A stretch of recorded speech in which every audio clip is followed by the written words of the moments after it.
Hello beautiful people and welcome. In today's video we are talking about the special products of binomials. Now if you are in Integrated Math 2, that is module 5.3 for us in our textbook. Let's go ahead and get started. As always, I am human. If I make a mistake, please let me know where the mistake occurs so that way I may learn from it and you may learn from it as well. Let's start with the square of a sum. So what we have is we have inside of parentheses, we have two terms. So it's a binomial, so two terms. And what that means is the first term, whatever that is, plus the second term squared, that's going to equal to the first term squared plus 2 times the first term times the second term plus the second term squared.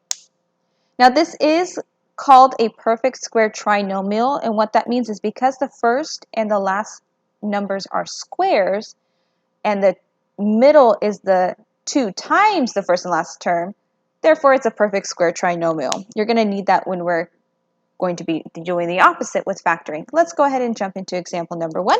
So example number 1, we have the first term. I'm going to circle the first term. I'm going to circle the second term. So this is our first term, which is our A. This is our second term, which is our B. So when we are writing out the multiplication, we have A, which is, let's just write this out. We have A squared. You can put parentheses, you don't have to. Plus 2A times B plus B squared. And I should have put the parentheses around A, not the A squared. Now let's go ahead and place our new A, which is X squared now, plus 2. New A is now X. New B is now 4. Plus new B is 4 squared. And now we're going to evaluate. X squared is simply X squared plus 2 times X times 4. So 4 times 2 is 8. X is still there. And 4 times 4, 4 squared is 16. So this is our solution. Moving on to example number 2, same thing. Circle the first term, circle the second term. This is now our new A. This is now our new B. Going based off of this, this is going to be our A squared plus 2A times B. I'm going to put A in parentheses here, plus B squared. And the reason I like to put A and B here in the parentheses, in case we have negative numbers. So our new A is 3x squared plus 2 times A, which is 3x, times B, which is our 2y, plus B, which is 2y squared.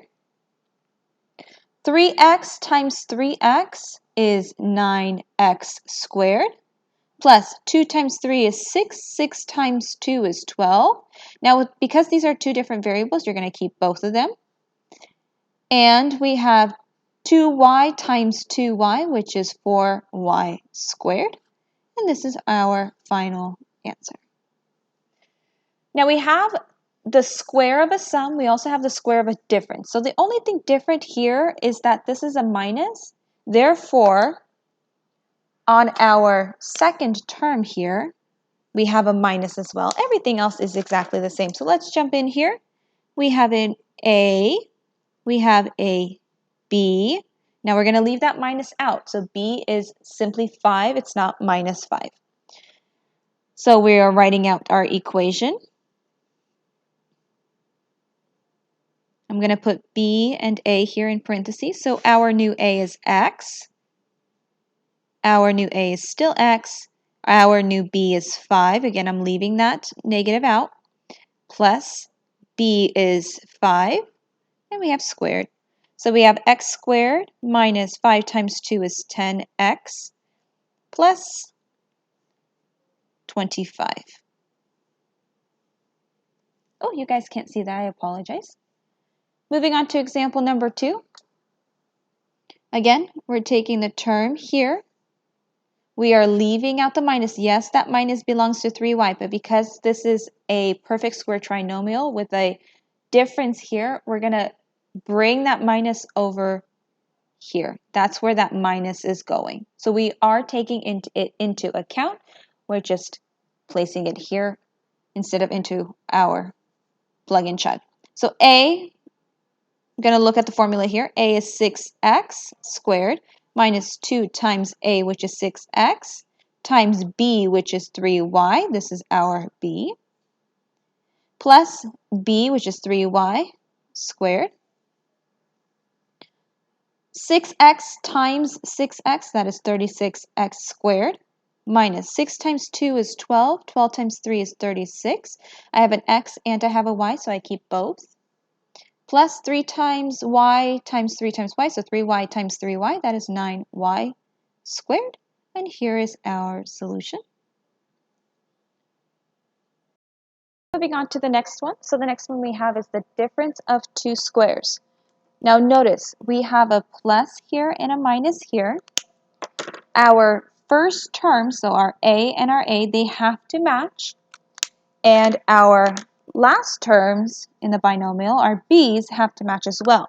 So the a's, they carry over. So you take a, whatever a is, you're going to square it. And then you're going to take b, whatever b is, you're going to square it.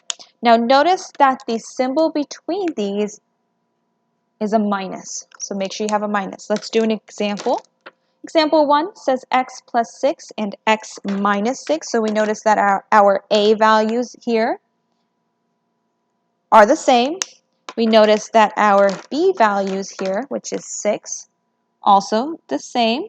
And then we have our difference, which is plus and a minus. So what you're going to do is you're going to put a minus in between, take your a values, which is x, you're going to put that in a bubble, square it. You're going to take your b's, so this is your b's, this is your a's. Remember, they're all the same. So b's and a's, and then here we have 6 squared. X squared is simplified to simply x squared because it is a variable. You don't really know what x is. 6 squared is 36, so therefore you have your answer. Moving on to example number 2, same thing. We have our b value, which is 2y, both the same. They have to be the same. We have our difference, which is a plus and a minus. And for our a value, we have x squared and x squared. Once again, you're going to write that minus first. Here in a bubble, you're going to write your a value, which is x squared, squared. This is your a, and we have a squared up top here. Let me show you. So whatever a is, you're going to square it. So in this case, our a is x squared, so we're still going to square it. And our b is 2y, and we're going to square that.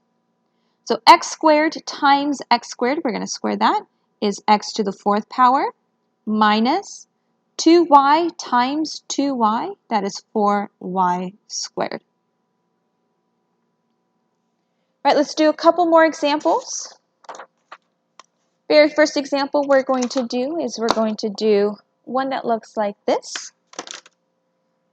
So for example 1, I have x plus 1 squared minus x minus 2 squared. The first thing I notice is as I have a sum that is being squared, and then I have a difference that is being squared, a subtraction. So with this one here, I'm going back to my notes, my earlier notes. So that means I have a square of a sum and a square of a difference. So here it is. Square of a sum, a plus 2ab plus b squared. So I'm going to do that here. X is my a, 1 is my b. So that means here I have x squared plus 2x times 1, that's my b, plus b, which is 1 squared, minus, with this minus is here, and then here I have the square of a difference, so that means I'm squaring, but it's a minus here. So this is now my second a, so I'm going to call it a2, this is my second b, b2. So that means a is here, squared, minus, so this minus comes here, 2ab, which is 2, plus 2, which is b, squared. Here I have x squared plus 2 times 1 is 2x, plus 1 squared is 1, minus, still in parentheses, x squared, minus 2 times 2 is 4, so let's change that to 4x. plus 2 times 2 is 4, which is a positive 4. Now, just like we were taught before, we don't really like to subtract polynomials. We're going to add them. So I'm going to change this to a plus, and all of these are going to be changed to the opposite symbol. So if something was positive, I change it to a negative and vice versa. So here I have x squared plus 2x plus 1 plus negative x squared plus 4x minus 4. So these are now changed. After this, we're going to add them horizontally. So I'm going to look and say I have an x squared. I'm going to go around. I have an minus x squared. Here I have a positive 2x. Here I have a positive 4x. Here I have a positive 1 and a negative 4. Combining like terms, this is 0, this is nothing. This here is a positive 6x. And here we have a negative 3. So my final answer is 6. You guys can't see that, I apologize. My final answer is 6x minus 3 for this combination problem. We had multiplication, we also had subtraction. We converted that to addition. All right, beautiful people, I'm going to go ahead and wrap it up here. Thank you so much for watching, and I will see you in the next video. Bye!